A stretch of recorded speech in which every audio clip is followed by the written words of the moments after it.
Well, hello everyone. I'm Maureen Hardwick. It's so nice to be here today. And I'm just going to take us through a little bit of background on IPAC and how industry and really a collaboration of industry stakeholders has, I think, played an important role in the past and continues to going forward. So IPAC was actually formed in 1989 in response to the mandates of the Montreal Protocol to phase out CFCs. This was such a unique challenge and frankly threat that the industry felt it needed to come together. There was not a lot of collaboration in the pharmaceutical industry back, those 3+ decades ago. And as Omar said, our mission is to ensure that environmental policies that are relevant to inhaled therapies are patient-centric, and that's a theme I'm going to come back to, and actually is one of the things that makes me enjoy my role at IPAC so much, is remembering that the patient is at the center of all that we do, and I know all that you do, and I know you share that mission as well. But we want to make sure that there's a balance. That's another important word between healthcare and sustainability, and that intersection between environment and sustainability is one that IPAC has been, I think, at the forefront and is really not always easy. You'll hear from John and Sarah some examples, and I'll try to allude to some.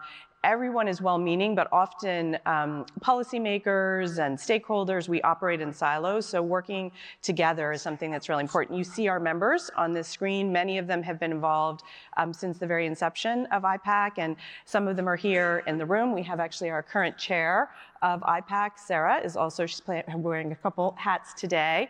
Our incoming chair, Nick Smalley from Kindeva, is in the audience, and our vice chair elect, Louise Reitner from BestPac, is also in the audience, and I know a lot of our members are as well. So let's move on. One thing before I go into the substance, I did think it would be good, and actually the organizers suggested just a moment on the relationship between IPAC, the organization, and the organization IPAC-RS. And the RS, as many of you will know, stands for Regulation and Science. And actually, this is my first DDL because I am not a scientist. Usually, you might see my colleagues Lana Laipustina or Lena Gao, who are both PhD chemists and heavily steeped in the technical details of inhaled therapies. And so IPAC-RS is really a sister organization, is how I like to think of it. And the history is that in the very early days of IPAC, there was a sub-team that focused on regulatory outreach because obviously developing these new therapies has a very strong regulatory component, and Omar's alluded to this already.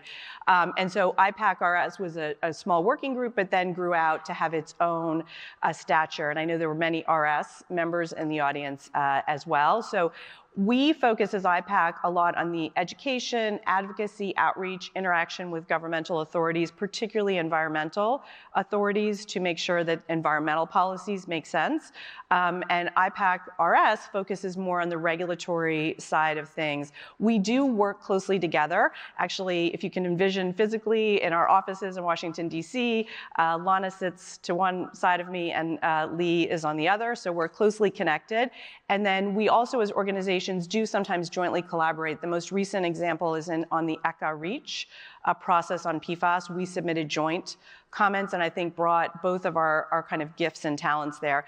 And there's a lot of overlap in membership, but there's some differing membership between the two groups as well. And the links are there to our website if you are interested. Okay, so this has been a journey for metered-dose inhalers, a sustainability journey. I wish I had better PowerPoint skills, but this is sort of the best I could come up with to show the road that we have been on. And I know that many of you really know well and actually have been involved in this story. But just briefly to remind everyone, especially those that are newer, metered-dose inhalers have already undergone one transition of propellant. It was mandated, it was forced, it was the result of a phase out under the Montreal Protocol on substances that deplete the ozone layer. IPAC was very much in the mix of that conversation, and I think helped to make sure that the way that was undertaken was done in a way that made sense for patients, for industry, et cetera. Then moving forward, we now have the Kigali Amendment to the Montreal Protocol, which phases down, not out at the moment, but phases out hydrofluorocarbons. And so companies have been inspired to look for the next generation propellants.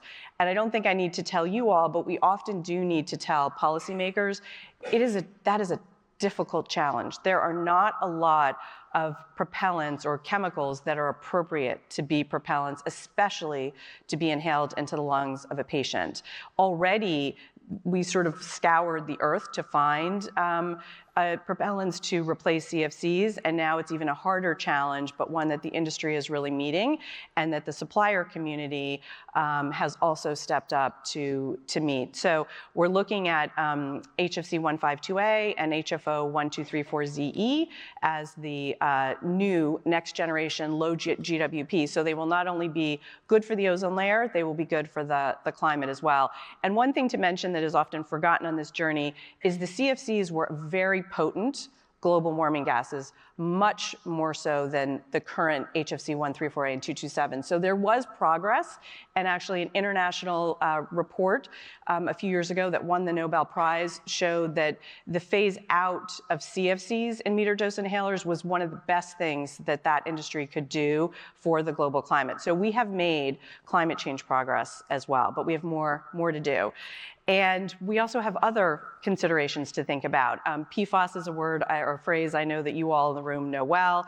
I will not expect you to read all of this, but you have it as a resource. But maybe just to say for inhaled therapies, IPAC and IPAC-RS are monitoring this closely and engaging, because the original proposal, I think because probably it's such a vast proposal impacting so many sectors, 10,000 chemicals, that the proposing countries simply did not have the level of detail needed on propellants, but the proposal does not appreciate the patient care issues, and actually I think some of the technical challenges to using alternatives as propellants. So IPAC, our joint IPAC and IPAC-RS a piece that was submitted to PFAS is available on both of our websites, or available for me if you're interested in it.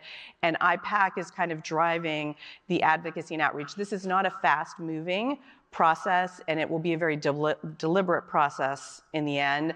And so there will be some important technical discussions, and the committees under ECHA-REACH will be issuing drafts, and IPAC will be involved in that, and we're monitoring it all, and as our companies as well. So suffice to say that in the next year or two, there will be opportunities. We do think that having the whole stakeholder community engage is important, so we will be raising awareness of that and invite others to get involved. Okay. See.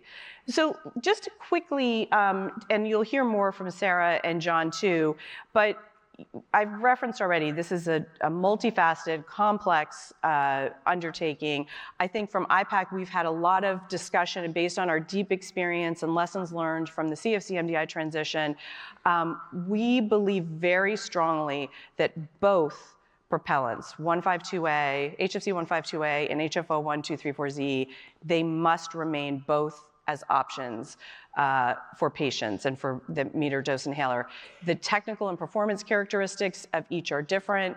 Again, we learned through the CFC transition that it is not so easy to change the propellant. It's the metered dose inhaler, and we often find this with policymakers, it can appear visually to be a simple device, but again, as you all know better than I, it's incredibly complicated. So we, as IPAC, that is one of our driving messages, because it can be confusing for policymakers. They can want to choose one or the other for various reasons. They both have realities and challenges that can be addressed, but we think you also need to take that long-term view. The pharmaceutical sector cannot change these things quickly, and so we need to make sure that both options are available. And that's why we also continue to feel it necessary to be vigilant on educating policymakers. And we think that doing it together and speaking with a common voice is really important. And saying that again, I want to go back to the patient-centric, because it's not just industry, not MDI companies, not suppliers of propellant who need to be active. First of all, we need to remember who needs these devices. It's the patients. And who is around that virtual table. And this is an important lesson we learned in the CFC days.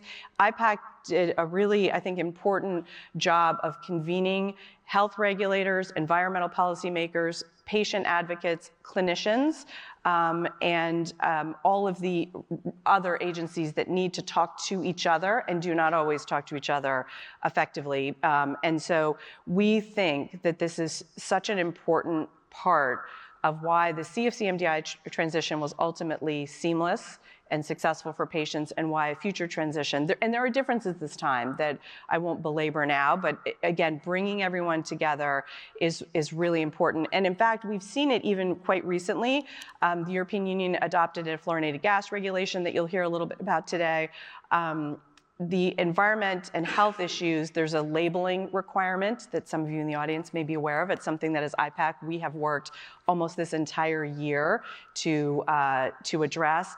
And because the environmental authorities and the health authorities didn't necessarily speak to each other when the regulation was being developed, again, not to be critical, that's common, it's understandable, the labeling requirements really didn't take into account the process that's needed.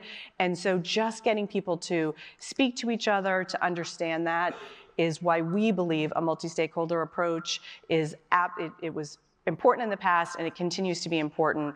And the patient groups, and we've seen this, I saw it at the ERS meeting, we've seen it over the years, patients care about this. They care about sustainability, they care about their health, and they want to be involved in the conversation. They want to understand, and so we can help facilitate that. And we can also remember that you shouldn't look at these issues in a narrow way.